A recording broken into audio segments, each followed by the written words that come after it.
Welcome to Life Unscripted, Adulting Uncovered, the podcast for anyone out here doing their best to grow, heal, and not totally lose it in the process. I'm your host, Brennan, and if you ever felt like the only adult still figuring it out, don't worry, you're not alone. This is the place for you. Let's stop pretending and start talking. Guys, welcome back to another episode. Have you ever been out of a relationship? I'm just going to hit you out the gate with this one. Have you ever been out of a relationship? And it's been maybe a month or a couple weeks or maybe a few months, and you find yourself playing this best moments type highlight reel with your ex like it's some montage movie trailer that's just going on in your brain. Be honest. I think we all do this, right? You start replaying the vacations, the inside jokes, the way they looked at you and made you feel like the whole room stopped and you guys were really, really connected. Somehow, your brain conveniently forgets the anxiety, the arguments, the fights, the nights that you felt super alone and hurt sitting right next to that person. And here's the thing. Your brain, when you start replaying these highlight reels, your brain is lying to you. And it's not because you're weak or you're emotionally immature, and it's not because you're desperate, but unfortunately, it's because you are a human. I hate to break it to you. If you hadn't noticed, we are human. You're a human. And there are some downsides to being a human. You know, breakups, they're not just emotional, they're chemical. And when you're in love, your brain is basically lit up. You're getting dopamine, oxytocin, serotonin, all these chemicals that make you feel connected and desired and safe, and everything feels like it matters. And then all of a sudden, the relationship ends. And it's like someone shut off this chemical cocktail overnight. And that craving that you're feeling to reconnect with your ex, and that urge to check their Instagram, or this obsessive loop that you have in your head to follow them on TikTok or do, whatever you're checking them, however you're keeping up with this person, it's withdrawal. And studies show that heartbreak activates the same parts of your brain as physical pain. So when someone says, well, this hurts, you're not being dramatic or like over the top. Like your brain literally thinks that you've been injured.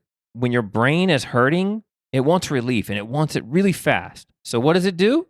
It tries to replay all the good stuff. It goes to the highlight reels. There's actually a name for this. It's called rosy retrospection. And it's your brain's tendency to remember the past way better than it actually was. And you don't remember the full relationship. You just remember the highlight reels. Again, it's a movie montage of the trips, the fun, singing in the car, doing all the cool things, stopping at the restaurants to eat along the way. You remember the way they held you and the way that it felt when you were with them, and not the way that they dismissed you. You remember the trip, but not the fight on the way to the airport. You remember the passion and the love, but not the anxiety and the times that you guys broke up and had all this disconnection. And you're not missing them. You're missing this edited, watered down version of this relationship and this person. And once your brain decides, well, that was perfect. This was the one perfect person. This was the single best person for me. It starts looking for proof. And I've talked about this before, but that's your brain's confirmation bias. And when your brain's confirmation bias is on, it's looking for things that support this belief system. And it generally starts to find them. So you'll scroll through photos and see the ones that everybody's smiling. Or you'll replay these cute voice notes or some sort of shared notes that you guys had together. But you will forget the nights where you cried and you fought and you guys were so disconnected. And you're mourning the version of the relationship that really was only a portion of it, right? You're mourning only the highlight reels, only the good stuff. And until you understand that, you will stay stuck. You will stay in this obsessive loop to try and get this person back or go back into this relationship that wasn't really serving you. So what do? You stop letting your brain run the show. And the first thing you need to do is you need to get brutally honest. So grab a piece of paper. You can title it What I've Been Avoiding, What I've Been Missing, What I Forgot, whatever you want to title it, and write down every red flag that you ignored. Write down every red flag that you ignored. Every time you felt small, every time you felt like in your gut something was wrong, every time you felt like you guys had a fight or you just felt disconnected, write all those things down. And it's not about making this person like some super villain or this person you hate. It's about breaking your brain's fantasy about this relationship being this perfect, idyllic situation. Because healing, it's not going to start with nostalgia. It really starts with you being really brutally honest with yourself. The next thing you need to do to get over your ex in a real way is no contact. And when I say no contact, I mean no contact. I don't mean you have your stuff on do not disturb and then you check it sometimes. I mean no contact. You walk away from this person. Every time you check their story, every time you check a text or you send a text or you ask a mutual friend how they're doing or you follow them somewhere or you check out whatever, their post, you're giving your brain another hit. You're slowly reopening that wound. And, if you think about it, if you were addicted to alcohol, you would not quit alcohol and then keep a bottle in your truck. If you're a crackhead, you would not stop smoking crack and keep a pipe in your pocket. Like the two things they wouldn't work. So stop keeping access to someone you're trying to disconnect from, okay? This is psychological detox and you need to go no contact. It's really, really important. 45 days minimum. Next thing, I know people don't like this, but you need to feel it. You need to feel it to heal it. A lot of people don't want to grieve stuff. They try to distract from it. I'll do more work. I'll go to this new person. I'll hit the gym more. I'll do yoga more. I'll meditate more. And look, I'm not against any of those things. More growth is great. I love growth. We're all about growth. But if you skip the grieving process, it's going to show up later. If you skip dealing with something, it's going to show up wearing another face somewhere else. Maybe in anger, maybe in some sort of control issue. Maybe you're going to start shutting down emotionally. Maybe in the next relationship, you're going to carry this fucking baggage with you, which you don't want to do. So sadness, it isn't weakness. It's your time to process it. And anger, it's not irrational. It's information. As long as you're not being some angry rageaholic and you're like beating people upside the head, you're allowed to be angry at something for a brief period of time. Just don't stay there. Let yourself free so it can move through you. And the next thing, final thing, is to rebuild.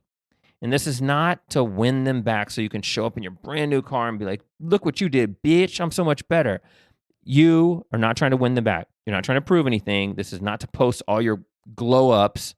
This is to rebuild to somebody that you are proud of. Okay? The goal isn't to replace them. The goal is to replace the version of you that tolerated what didn't serve you. Get stronger mentally, physically, get more disciplined, reconnect with your friends, fix your sleep. Sleep is so critical. Take care of your body. Definitely pay attention to your diet, level up your standards, and not out of revenge, just out of self-respect and self-love for yourself. And look, here's something you may not consider. You can miss someone and still know they weren't right for you. Like I can sometimes think about my ex, but I can know that relationship did not have the legs that I thought it would have. I can think about that person, but I know deep down inside, and it's very clear to me that was not the relationship for me. So both can be true. You can sometimes love someone and admit that the relationship you were in with them wasn't healthy. It was toxic. It was bad. Your brain is not evil. It's trying to protect you from pain. But protection is not always progress. We don't want to stay in neutral. You don't move forward by replaying just the stuff that felt good.